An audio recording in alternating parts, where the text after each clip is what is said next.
Okay,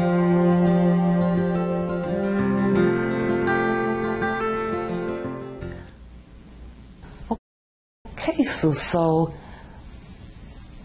when you were asked to select the most important items, actually your top 5 most important are the first 5, 10, 11, 12, 13, 14.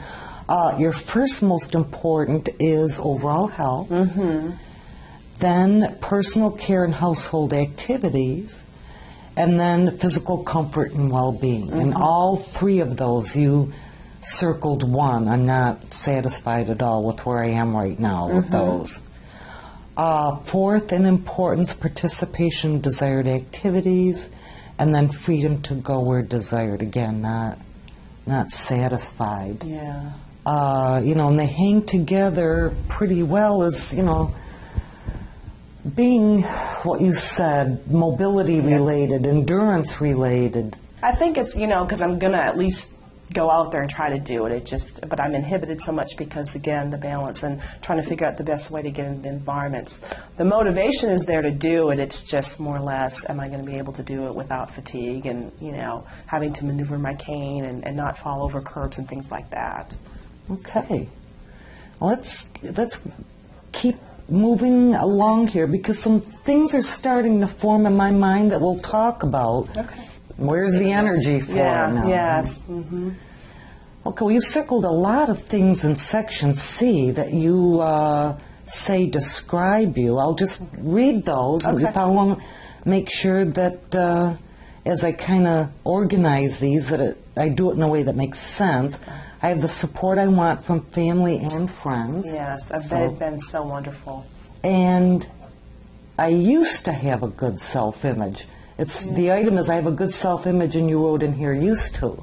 Yeah, again, it's the disability. It's, it gives an image, when people see you walking with the cane, they, I worry, what do they think? Can she do her job? Can she do this? So. Okay. Well, let's start. I see you wrote something down here. I get angry sometimes because I can't do what I used to do. I worry that I will be a burden, but I'm learning to trust. My faith has become stronger. I'm also interested in exploring use of service animals to help with mobility and balance. Now that's interesting. Yeah. And I think that's something that we should note for future discussion too. Now, we'll just pretend Susan isn't here with me right now. But before I talk with Susan about possible devices, I just wanted to kind of summarize this a little bit. Because what we do at the Institute for Matching Person and Technology is offer an option to computerize, score the results from this form and provide interpretations of the results. So let me give you an example of how that might go based on the information that we've learned here from Susan. Susan is obviously very determined to meet her goals of being more independent. That's her primary goal. Her secondary goals are to reduce fatigue, pain in her shoulders and her legs, to regain a sense of control, particularly over her balance, to not have that fear of falling. She has some self-esteem issues because of the nature of multiple sclerosis, the difference this has meant in her life. She's only 38 years old, and I suspect in many ways she feels like she's being treated as a much older individual, and no doubt feels older than 38 many days herself. But because of her strong determination and her self-discipline, she's a very good candidate to work with in discussing options around assistive technology. She also clearly has a lot of support from family, friends, the support group she mentioned for people living with multiple sclerosis. She's self-determined, has a lot of self-determination. I think she tends to go along more with what's recommended to her to do. For example, she says she follows her physician's instructions very well, her medical regimen. She says that her therapists are her friends. She doesn't question what they recommend. So in many ways, she takes the advice perhaps non-critically. But in other ways, I'd say she is very self-determining. General mood seems to be fine. She has her moments of depression, frustration, anger, but for the most part, I think she's okay in this respect. She has a life of purpose and meaning. She has support, friends she can reach out to. She has basically everything that she wants. She just wants to be able to be the person she was.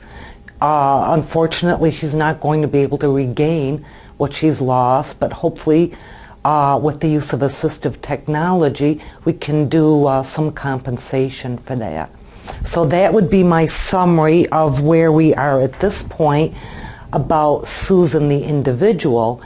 Because her primary interest and concern is with mobility, I'm going to talk with her now about a walker instead of a cane. So that's where we will now return to the interview, and I'll broach this topic with Susan. We'll see what she thinks about it. This is great, Susan. This is wonderful information. You've really given me a very good picture, certainly, of what your priorities are and how much you'd like to be more independent in mobility, and as important, feeling secure. Yes. Not having that sense that you're going to fall, and not being fatigued as easily. The cane's not doing it. Yeah, it just doesn't get that balance that I need. So another option would be, and I don't know how familiar you are with these products, but a walker. Not, the steel-colored, basically rectangular that you have to kind of pick up, and but a very streamlined, lightweight, so that you can fold it up, put it in the back seat of your car, the trunk of your car, would provide you with that support. And especially since you're talking about balance, I think it would do a lot to help with that. We can look at different models, and we can talk about different features that you think would be important to include. Some options are like a basket for when you're shopping, to put things in the basket instead of having to have a shopping cart. But maybe you don't care about that. Maybe when you're using a shopping cart, you don't need a walker. But we'll talk about this. And then we'll select some walkers for you to try. And I have a very good relationship with our home health care dealership here in the area, and they will make 1 or 2 or 3 of them available for you on trial use. And then want you to, take them out there, use them everywhere you would want to and expect to use them. Put them to the test, and then we'll see how you feel about those afterwards. But let's now talk about some features, how it should look. I've got some catalogs here. We'll go through this. We'll brainstorm.